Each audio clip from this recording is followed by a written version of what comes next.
കള്ള ചെയ്താൽ ഇവിടെ വാടാ. എന്താ മാമ?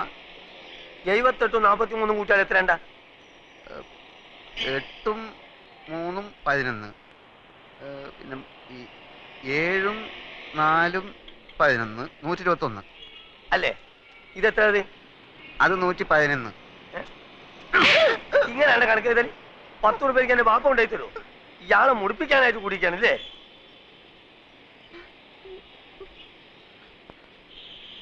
ഈ എന്താണ്ട് കുന്തം മുണിക്കമായിരിക്കണേ? അന്റെ മൂന്ന കാണാനല്ലേ എരപ്പ ഈ ആൾക്കാർ വന്നിക്കണേ? പോയി പണി കള്ള ലക്ഷണം.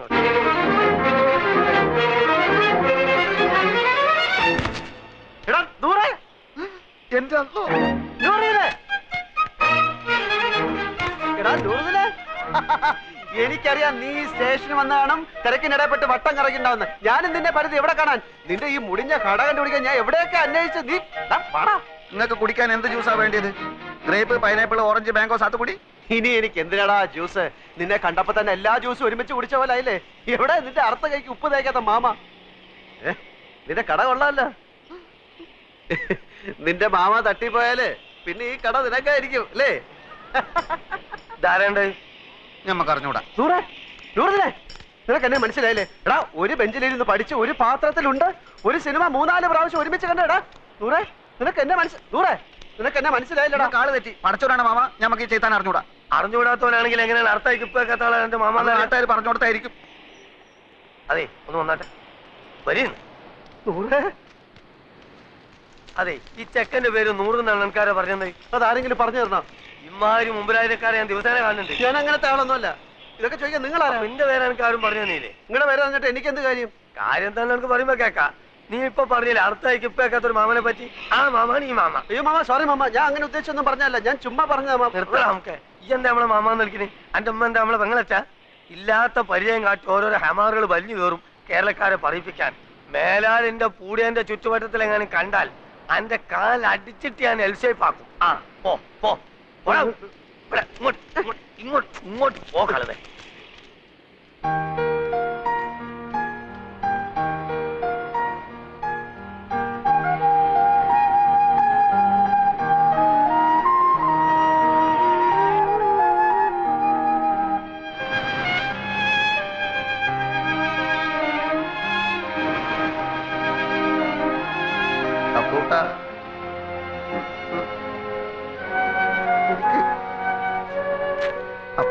ഈ കടപ്പുറം നിന്റെ തറവാട്ടൊന്നുമല്ല. നിനക്ക് എന്നെ അറിയില്ലല്ലേടാ പൊന്നി. എടാ സ്കൂളിൽ പഠിക്കുമ്പോൾ ഞാൻ നിനക്ക് എത്ര ഐസിക്ക് വാങ്ങിച്ചു തന്നിട്ടുണ്ടോ? എടാ എല്ലാ കണക്ക് പരീക്ഷയ്ക്ക് നീ എന്റെ പേപ്പർ കോപ്പി അടിച്ചല്ലേടാ ജയിച്ചത്. എടാ 8ാം ക്ലാസ്സിൽ പഠിക്കുമ്പോൾ ഹൈമാവതിയുടെ ചോറ് കട്ട് നിന്നതിനെ നിന്നെ സ്കൂളിൽ സസ്പെൻഡ് ചെയ്തപ്പോ ഞാനല്ലേടാ കുറ്റം ഏറ്റെടുത്ത് നിന്നെ രക്ഷിച്ചത്. പറയടാ കഴിഞ്ഞ എന്ത് കഴിഞ്ഞാന്ന്? പറഞ്ഞു കഴിഞ്ഞോന്ന്? കഴിഞ്ഞെങ്കിൽ ഞമ്മക്കും ചിലത് പറയാനുണ്ട്. എനിക്ക് കേൾക്കണ്ട. എന്നാ ചെവി പൊത്തിക്കളാം. പലിശക്ക് പണം കൊടുക്കുന്ന മാമാന്റെ ആട്ടും തുപ്പും സഹിച്ചിട്ട് നമ്മളിവിടെ കയ്യ. എന്തിന്? മൈമുനേനെ മറ്റാരും തട്ടിക്കൊണ്ടുപോകാതിരിക്കാൻ വേണ്ടി.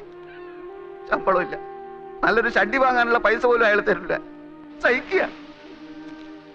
അങ്ങനെ ഇരിക്കുമ്പോൾ കഴിഞ്ഞ കൊല്ലം നാട്ടിൽ നിന്നൊരു പഹയം വന്ന് ചാടി. നമ്മളെ കോയിക്കലെ മൊയ്തൂക്കാന്റെ മോൻ ഖാലിദ് നമ്മളെ കൊണ്ടാവും പോലെ അവനെ നമ്മൾ സൽക്കരിച്ച് ഒടുക്കം മാമാന്റെ കയ്യിൽ നിന്ന് 500 റുപ്യ വാങ്ങിയിട്ട് മുങ്ങിക്കളഞ്ഞു. അതിനുശേഷം നമ്മളെ കൂട്ടുകാരനാന്ന് പറഞ്ഞിട്ട് ആര് വന്നാലും മാമാന്റെ അടി ഞമ്മക്ക. ആ ഒറ്റ കാരണം കൊണ്ടാണ് അപ്പൊ കുട്ട അറിയാത്ത പോലെ നമ്മൾ ആക്ട് ചെയ്തത്.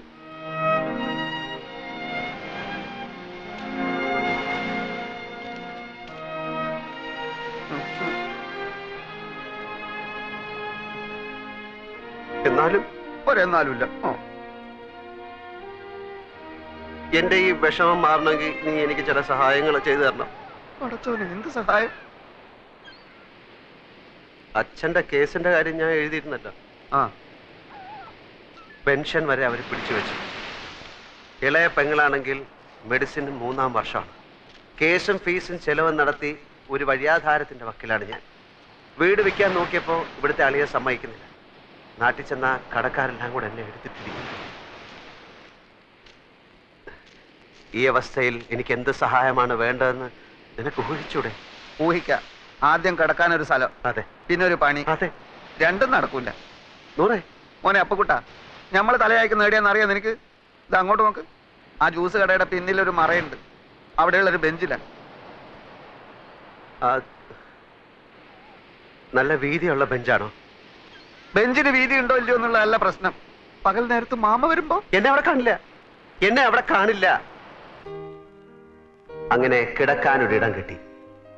എവിടെ പോയി എന്ത് ജോലി തേടണമെന്നറിയാതെ നടന്നപ്പോഴാണ് കയ്യിൽ വന്നു വീണ ഒരു പത്രത്തുണ്ടിൽ ഒരു പുതിയ പെയിന്റ് കമ്പനിയിൽ സെയിൽസ് റെപ്രസെന്റേറ്റീവിനെ വേണമെന്നറിഞ്ഞത്. 3000 രൂപ ശമ്പളം, ടൈ കെട്ടണം, ബെൽറ്റും ഷൂവും വേണം, എല്ലാം ഓക്കെ. പക്ഷെ ജോലി വേണമെങ്കിൽ സ്വന്തമായി ഒരു മോട്ടോർ സൈക്കിൾ ഉണ്ടാവണം. ഒന്ന് തൽക്കാലം വാടകയ്ക്കെടുത്ത് ജോലി സംഘടിപ്പിച്ചു. പക്ഷേ അതുകൊണ്ടായില്ല.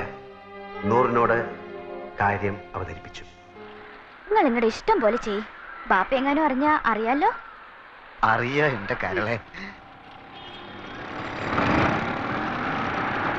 പറയാ ചതിക്കല്ലേ, സ്നേഹമുള്ളവളാ മൈമുന. എടാ നൂറെ, 5000 രൂപ കൊടുത്താൽ മാർവാടി ബൈക്ക് വരും. 2000 എന്റെ കയ്യിലുണ്ട്. ഇത് വെച്ച് 3000. ബൈക്കും ജോലിയും കയ്യിൽ. 600 രൂപ അടവുള്ളൂ. എല്ലാം ശരിയാവും. നീ വാ. ഇടക്കാല ആശ്വാസം പോലെ ഒരു മുറിയും പണിയുമായി. ജീവിതം കൂടുതൽ വഷളാവുകയാണ്.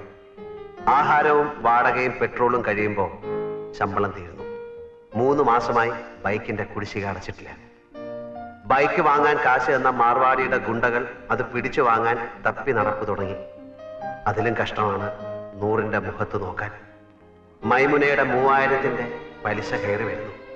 പെയിന്റ് വിറ്റ് കിട്ടുന്ന കമ്മീഷൻ കൊണ്ട് ജീവിതം മുന്നോട്ട് പോകുന്ന ലക്ഷണമില്ല. നാട്ടിലെ കാര്യം അതിലും കഷ്ടമാണ്. അങ്ങനെ ഇരിക്കെയാണ് കമ്പനിയുടെ സൂപ്പർവൈസർ ബാലൻ ഒരു പെയിന്റ് കട തുടങ്ങുന്ന കാര്യം പറഞ്ഞത്. എംപ്ലോയീസിന് കമ്പനി 90 ദിവസത്തെ സ്റ്റോക്ക് കടം തരും. കച്ചവടം കഴിഞ്ഞ് കാശ് കൊടുത്താൽ മതി. കട തുടങ്ങാനുള്ള കാശ് ബാങ്കിൽ നിന്ന് ലോൺ തരും. ചെറിയ തോതിൽ തുടങ്ങിയതാ ഞാൻ. ഇപ്പൊ എല്ലാ ചെലവും പോയിട്ട് മാസം 20,000 രൂപ എന്റെ പാക്കറ്റിൽ കിടക്കും. ഞാൻ ബാങ്കിൽ പോയി അപേക്ഷിച്ചു. 2 വർഷത്തേക്കെങ്കിലും സ്വന്തമായോ വാടകയ്ക്കോ ഒരു കട കയ്യിലുള്ളതായി കാണിച്ചാൽ ലോൺ തരാം എന്ന് സർദാർജി മാനേജർ പറഞ്ഞു. കൊടുക്കാന്ന് പറഞ്ഞിട്ട് മാസം 2ആയി. മാമ അറിഞ്ഞാൽ എന്റെ മയ്യത്തും ഓളെ നിക്കാഹ് ഒരുമിച്ച് നടക്കും. എടാ, അതിപ്പോ ഞാൻ പണം കൊടുത്താലും നിന്റെ മയ്യത്തും അവളുടെ നിക്കാഹും ഒരു ദിവസം തന്നെ നടക്കും. നീ അയാളെ താങ്ങി നടക്കുന്നിടത്തോളം കാലം ഈ നിക്കാഹ് നടക്കില്ല. ഓളെ വേറെ ആരെങ്കിലും കെട്ടിക്കൊണ്ടു. ബേജാറാക്കുന്ന വർത്താനം പറയല്ലേ അപ്പൊ കുട്ട. നീ ഒരു കാര്യം ചെയ്യും. നീ ആ കട തൂത്തുവായിരുന്ന പണി നിർത്തിയിട്ട് സ്വന്തമായിട്ടൊരു കച്ചവടം തുടങ്ങാൻ നോക്ക്. അതിന് പണം വേണ്ടേ? ഉണ്ടാക്കണം. അതങ്ങനെ? നീ എന്റെ കൂടെ നിൽക്കേ. ഞാനൊരു പെയിന്റ് കട തുടങ്ങാൻ പോവാണ്. ഒരു 4 ലക്ഷം രൂപയാവും. പണം കായ്ക്കുന്ന മരം എന്തെങ്കിലും നട്ടുപിടിപ്പിച്ചിട്ടുണ്ടെങ്കിൽ 4 ലക്ഷം പോലും. എടാ, ബാങ്ക് തരും. മാനേജറെ പോയി കണ്ടു. നല്ല അമ്പോറ്റി ഒരു സിംഗ് ലോണിനുള്ള ആപ്ലിക്കേഷൻ കൊടുത്തു. അടുത്ത ആഴ്ച കാശ് കിട്ടും. അപ്പൊ കുട്ടാ നമ്മളെ അങ്ങനെ മണ്ടനാക്കല്ലേ. നിനക്ക് എന്നെ വിശ്വാസം ഇല്ലെങ്കിൽ നീ എന്റെ കൂടെ വാ. ബാങ്ക് മാനേജറുടെ വായി തന്നെയൊക്കെ 2 ലക്ഷം രൂപ ഡിപ്പോസിറ്റ് കൊടുത്താൽ 10 ലക്ഷം രൂപയുടെ സ്റ്റോക്ക് വരും. വിറ്റിട്ട് 3 മാസം കൊണ്ട് പൈസ തിരിച്ചു കൊടുത്താൽ മതി. കടയുടെ വാടക 1.25 ലക്ഷം രൂപ. പോയിട്ട് 75,000 25,000 വീട്ടിലേക്ക് അയച്ചു കൊടുത്താലും കുറെ നാളത്തേക്കുള്ള കേസും ഫീസും നടക്കും. ബാക്കി 50,000 15,000 കൊണ്ട് മറ്റേ മോട്ടോർ ബൈക്ക് മാറാടിയുടെ മുഖത്ത് വലിച്ചോണ്ട് കൊടുക്കും. ബാക്കി 35,000 15,000 കൊണ്ട് അന്തസ്സുള്ള വൃത്തിയായിട്ടൊരു സ്ഥലം താമസിക്കാൻ. അപ്പൊ മൈമനയുടെ 3000 അത് കൊടുക്കും. പോയിട്ട് 22,000. അത് ഞാൻ എന്ത് ചെയ്യുന്നറിയോ? കൊറേ കുപ്പായം വാങ്ങും, കൊറേ സിനിമകൾ. എടാ മണ്ട മുത്തപ്പ, അത് ഞാൻ നിനക്ക് തരും. ഒരു ജ്യൂസ് കട തുടങ്ങാൻ.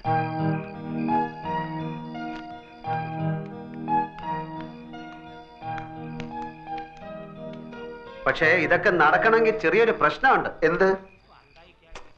2 വർഷത്തെ കടവാടക മുൻകൂർ കൊടുത്താലേ ഈ ഓണർ വാടക ചീട്ട് എഴുതി തരൂ. അത് കാണിച്ചാലേ ലോൺ കിട്ടൂ. തിങ്കളാഴ്ച ലോൺ കിട്ടും.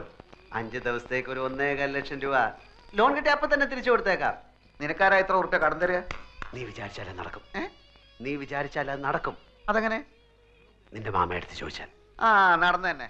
ആളും തരവ് മുതൽ നോക്കിയിട്ടാ മാമ കാശ് കൊടുക്കുക. നിനക്കാന്ന് പറഞ്ഞാൽ 10 ന്യായ പൈസ തരില്ല. എന്ത് കണ്ടിട്ടാ? എടേ, എനിക്ക് വേണ്ട. എന്റെ അളിയൻ രവീന്ദ്രൻ നായരല്ലേ, അയാൾക്ക് കൊടുത്താൽ മതി. അതെങ്ങനെ?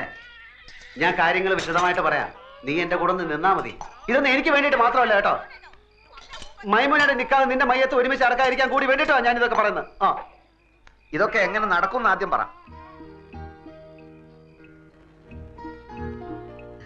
ഞമ്മളിപ്പോ വന്നത് മാമാന്റെ അടുത്ത് ഒരു രഹസ്യം പറയാനാണ്. ഏത് ലക്ഷാധിപതികൾക്കുണ്ടല്ലോ ഇടയ്ക്ക് പണത്തിനൊരു വലിച്ചല്. മൂപ്പരുടെ അളിയന് പുറം രാജ്യത്ത് നിന്ന് ഒരു ബെൻസ് കാർ വന്നു. 50 ലക്ഷത്തിന്റെ. നാളെ കാർ എടുക്കണം. നോക്കുമ്പോ 1.25 ലക്ഷത്തിന്റെ കുറവ്. കുടുങ്ങിയ മാർവാടികൾ എത്ര ലക്ഷം വേണമെങ്കിലും കൊടുക്കും. പക്ഷെ അതിന്റെ പലിശയെ അവര് വാങ്ങും. ഈ പലിശ മാമാക്ക് കിട്ടിയ ചില്ലറ കാര്യമാണോ? 10 ദിവസത്തേക്ക് ചോദിക്കുന്ന പലിശ തരും. അപ്പു സാറേ ഒന്ന് കേറിയിട്ട് പോയിക്കൂടെ? സമയമില്ല നൂറെ, മാർവാടികൾ കാത്തു നിൽക്കുകയാണ്. മാമ വിടല്ലേ മാമ, മുറുക്കി പിടിച്ചോ, കേറി വരാൻ പറ. ആ വരി ഒന്നുമില്ലേ, നമ്മള് നാട്ടുകാരല്ലേ. ഇല്ല സമയമില്ല, അതുകൊണ്ടാ. മാർവാടിക്ക് നിങ്ങളെ അളിയൻ കത്ത് തന്നിട്ടുണ്ടാ?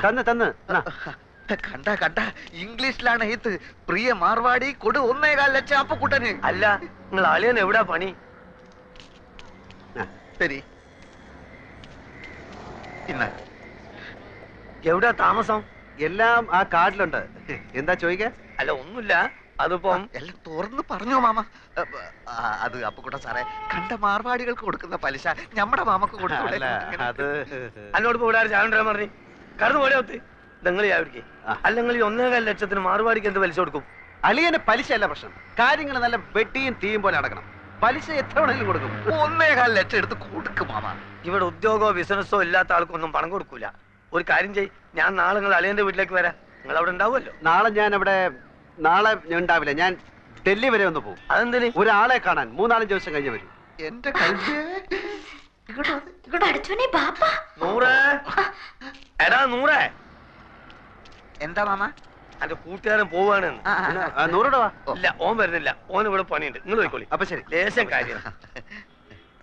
എന്ത് കാര്യം മാമ? ഈ എന്തിനാണ് ഇപ്പൊ അർജന്റ് ആയിട്ട് അടുക്കളയിൽ പോയത്? കപ്പുണ്ടൊക്കെ?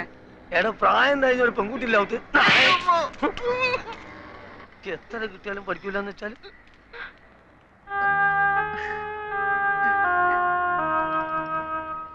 കേസ് ജയിച്ചാൽ അച്ഛന്റെ പെൻഷനും പ്രൊവിഡന്റ് ഫണ്ടും ഒക്കെ കിട്ടുമല്ലോ, അപ്പൊ തിരിച്ചു കൊടുക്കാം. അതാ തൽക്കാലം കടം വാങ്ങാന്ന് വിചാരിച്ചത്, അല്ലാണ്ട് വേറെ വഴിയില്ലല്ലോ. വീട് വിൽക്കാൻ രവിയേട്ടനെതിരെ നിൽക്കുന്നിടത്തോളം കാലം ഇങ്ങനെ വല്ലതും നോക്കുന്നതാ നല്ലത്.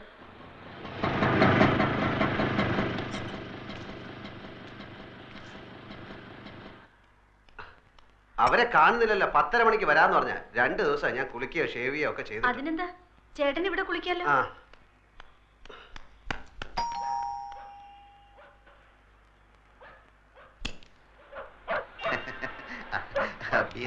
വരൂന്ന് പറഞ്ഞിരുന്നു. വരൂ, ചേട്ടൻ ഇപ്പൊ കുളിക്കാൻ കയറിയതേ ഉള്ളൂ. ഇത്ര നേരം കാത്തിരുന്നു. ഇരിക്കൂ. രവീന്ദ്രനാഥ് മിസ്സിസ് ആണല്ലേ? അതെ ചേട്ടാ, ദേ കാശിന്റെ ആൾക്കാർ വന്നു.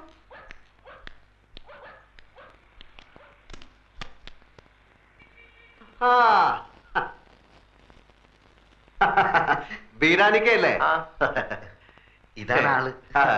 ഞാൻ ഷേവ് ചെയ്തോണ്ടിരിക്കായിരുന്നു. അല്ല, നിങ്ങൾ ഷേവ് ചെയ്യുമ്പോ പുരികം പറിക്കല്ലോ, അത് തലയിൽ കൂടെ ധൃതി തേച്ചപ്പോ എല്ലായിടത്തോടെ ആയിപ്പോയി. ഞാൻ ഓഫീസിൽ പോകാൻ ലേറ്റ് ആയി. നിങ്ങൾ വരുന്നുള്ളത് കൊണ്ട് ഞാൻ ഇപ്പൊ എളുപ്പം ധൃതി തേച്ചപ്പോ ലേറ്റ്. ഇല്ല, നമ്മൾ എത്ര രാഹുകാലത്തിന് 2.5 മിനിറ്റേ ബാക്കിയുള്ളൂ. ഞാൻ ബീരാനിക്കെ പോലെ ഒരു വലിയ മനുഷ്യന്റെ ആദ്യമായിട്ട് ക്യാഷ് വാങ്ങിക്കാമല്ലോ, അപ്പം നമുക്ക് ലേറ്റ് ആക്കട്ടെ, രാഹുകാലം തെറ്റിക്കാതെ. ഇതിലിപ്പത്തിന് ഒപ്പിട്ടേക്ക്. സത്യമുള്ള പൈസ ആയതുകൊണ്ട് പലിശ കുറച്ച് കൂടുന്നേ ഉള്ളൂ.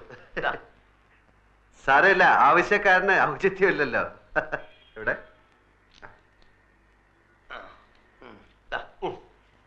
ഇതൊരു 40 ഉറുപ്പിയുടെ കുറവുണ്ടാവും. കാരണം ഞാൻ ഓട്ടോറിക്ഷ എടുത്ത് വന്നാണ് ഇങ്ങോട്ട്, അതിന് കൊടുത്ത്. നിങ്ങൾ ആവശ്യത്തിന് സാരമില്ല, ഞങ്ങൾ ആദ്യമായിട്ടാണ് അന്യനായ ഒരാളുടെ കയ്യിൽ നിന്ന് പൈസ കടം വാങ്ങിക്കുന്നല്ലേ. ഞാനും ആദ്യമായിട്ടാണ് ഇത്ര വലിയൊരു എമൗണ്ട് കടം കൊടുക്കണേ. ഇങ്ങനൊരു നിവർത്തിയോട് വന്നതുകൊണ്ട് പിന്നെ ഞാനൊന്ന് പോയി കുളിച്ച് റെഡി ആയിട്ട് വരാം. Okay okay okay. അപ്പൊ ഇന്ന് 11, അടുത്ത 21-ന്. അതല്ല, നമ്മൾ പറഞ്ഞ മാതിരി 100 പറഞ്ഞില്ലേ? 100 പറഞ്ഞു, എന്നാലും പോരല്ലോ, നമ്മൾ തമ്മിലൊന്ന് ഉറപ്പിക്കണ്ടേ. ഞാൻ വാക്ക് മാറില്ല ബീരാനിക്ക, നിങ്ങൾ ധൈര്യമായിട്ട് വെക്കോളൂ. പിന്നെ നമ്മൾ നമ്മളെ പറഞ്ഞ പോലെ.